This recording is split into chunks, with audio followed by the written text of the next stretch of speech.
Hey guys, Bill here. I'm still in the middle of the Amazon, so no new real or fake show this week. Sorry about that. But hey, if you haven't seen my investigation of Robert the Doll, this is a great time to check it out. Enjoy, and I'll see you real soon.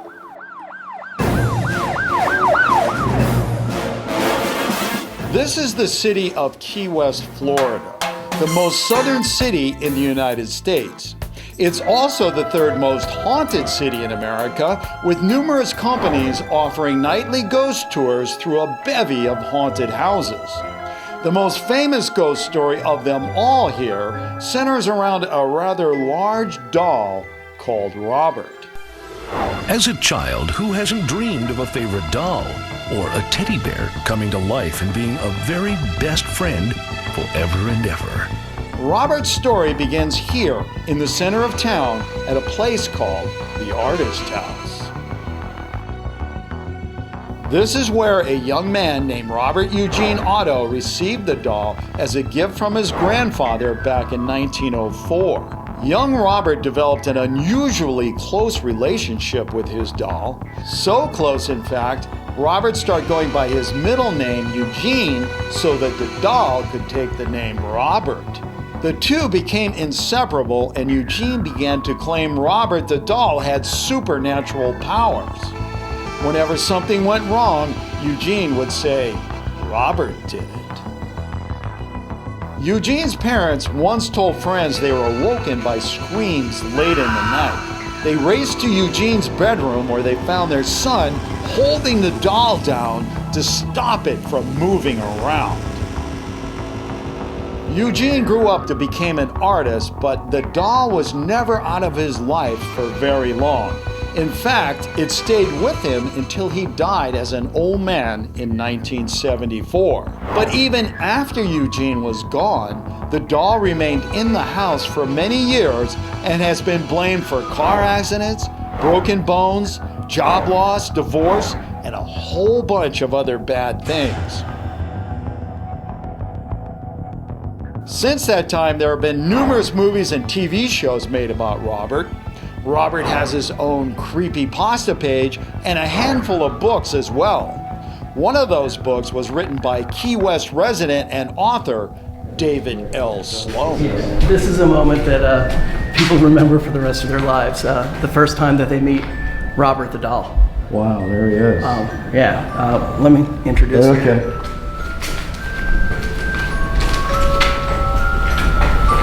Robert, this is Bill.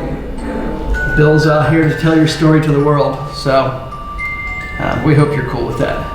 Okay, so I got a question for you. Yeah. Because, we do a show called Real or Fake. So we're interested in trying to determine whether this whole concept of him being a haunted doll is real or fake. Right. So what I'd like you to do is give me your 3 best examples of why it's true that he's a haunted doll. I've got 3 good reasons why he's a haunted doll. My favorite story came from a curator, and she came in and Robert was locked in a case. It was a different case than he's in now. And she'd walk by and sometimes she'd hear giggling. Well, Robert had gone for a restoration. They cleaned up his outfit. It's an open air fort, so it's a little dusty. His feet were all clean, his sailor suit was cleaned, he was in his case. She came in the morning, she noticed he had dirt on the bottom of his feet, and there were little footprints in front of his case. She heard tapping and looked over and saw the doll move. She ran out of the place. They say she left her bike, she quit the job. The maintenance people ran after her to see what was wrong. And she said, "I'm not coming back to that place." She quit her job.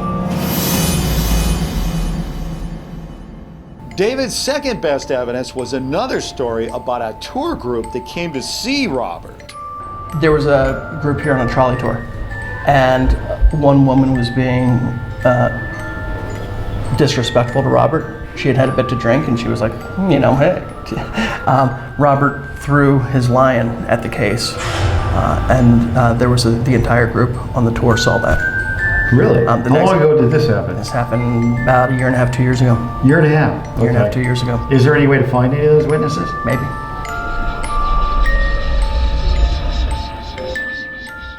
David's third piece of evidence had to do with the first time he visited the Artist House. the place where Robert the doll had been stored for many years. So the first time I came in here, I came in to ask about the ghost of Anne. And I talked to Daryl. He had his front desk set up right here. He was the owner of the place. And I said, I'm here to talk to you about your ghost. And he goes, oh, you mean Robert? I said, no, I mean Anne. Yeah. And I said, who's Robert? And he said, oh, let me tell you. And as soon as we started talking about Robert, there was a phone in the desk. The receiver flew off the hook and shot out and shot back. The receiver? The part you mean the through, part on the old phones with the line? Yeah, with the line. And it reached out and stretched back. I kind of looked, he thought nothing of it. It was like no surprise to him. And then he said, come here, let me show you where he lived. And it was very weird, you know? I mean, this is one of the first houses I started investigating the ghosts in. And we walked by here, and there was like a bookcase going up against the wall. And the door opened up and kind of blocked us from walking. All right, so the phone flies off the hook while you're standing here, and then you go to walk here, and a door for a bookcase opens up on its own. Yeah, and he says, I think Robert doesn't want you going up. He said, come on, we're coming up anyway. And then we came up. Let me show you.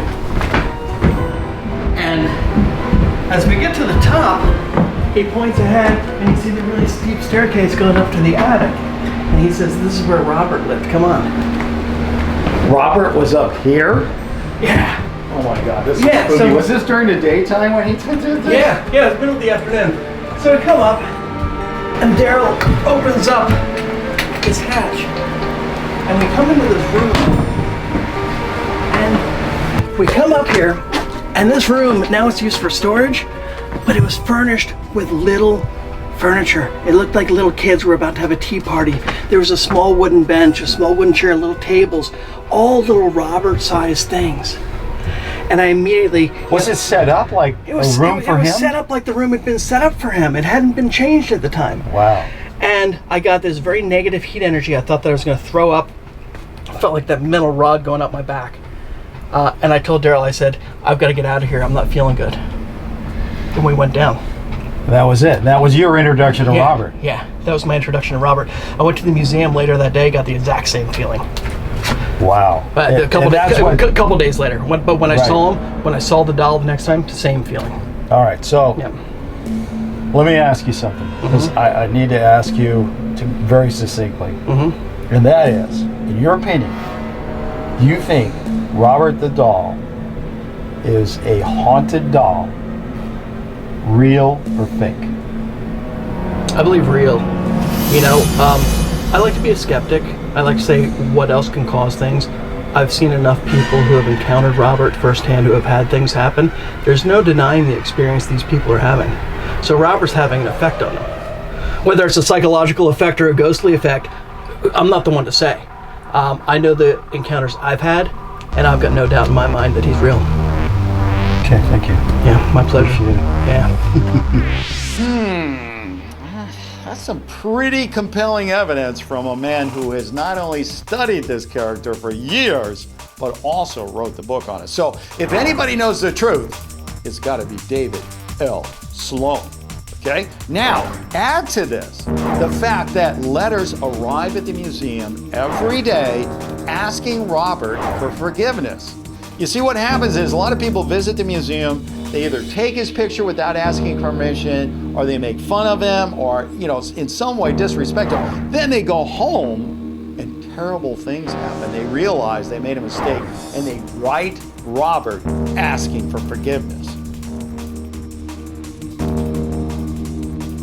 All right, so now it's time to let me know what you're thinking out there. I mean, what are you guys thinking? You thinking real? You thinking fake? Thinking unknown? Could be an unknown. I'll tell you what, this is what I want to do. When I say go, what I want you to do is yell out as loud as you can, either real or fake. Now, if you can't do that, it's okay to pause the video, go to the comment section, leave your answer very quietly down there so Robert doesn't hear you if you're calling him a fake. And then come back here, play the rest of the video, and we'll see if you're right or not. You ready? And go.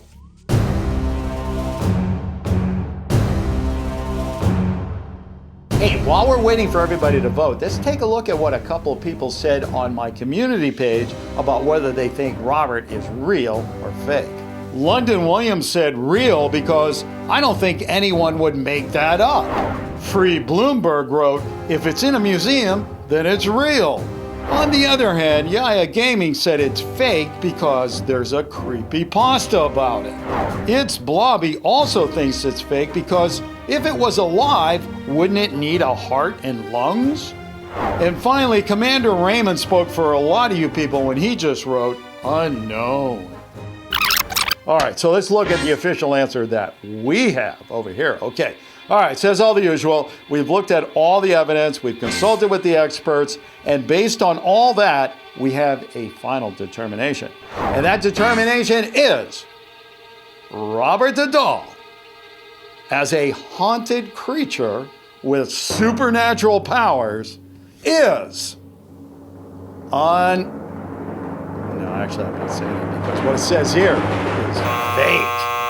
Guys, I'm calling this one fake because there is no solid evidence to prove anything about Robert as real. We live in a world saturated with cameras and surveillance video, but yet there isn't one piece of imagery or video showing Robert doing anything other than just sitting there.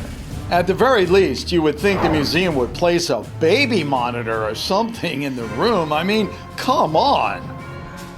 In regards to number one, where the employee quit, I couldn't find anyone who even knew who this person was, much less get in touch with her.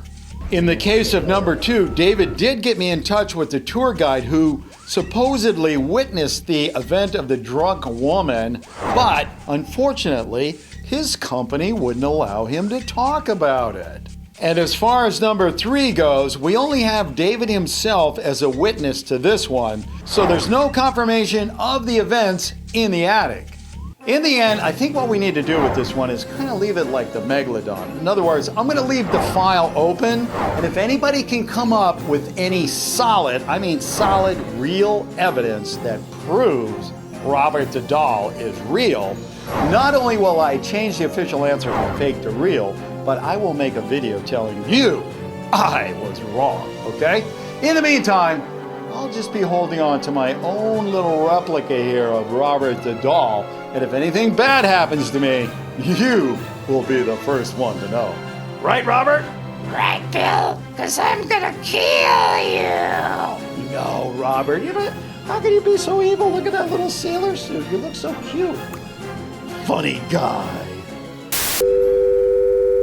Okay, well, that's all the time I have for this video. I've got my favorite spooky fake of the week coming up in just a second. But first, I want to send out a big thanks to David L. Sloan and Michael Jensen, who both helped me tremendously getting the story done. I'm going to be leaving a link to David's book in the description box, and I highly suggest you check it out because it is really well detailed. I also have a special shout out for the East Martello Museum and Laura Fox at the Artist House, which, by the way, is now a bed and breakfast, and you can spend the night there. If you have a picture and you're not quite sure whether it's real or not, send it in to me at BillsChannel@gmail.com and I'll take a look. Please don't leave links or suggestions in the comment section because really, the only thing that is going to do is turn me into a mega screamer screaming, "You're driving me crazy!"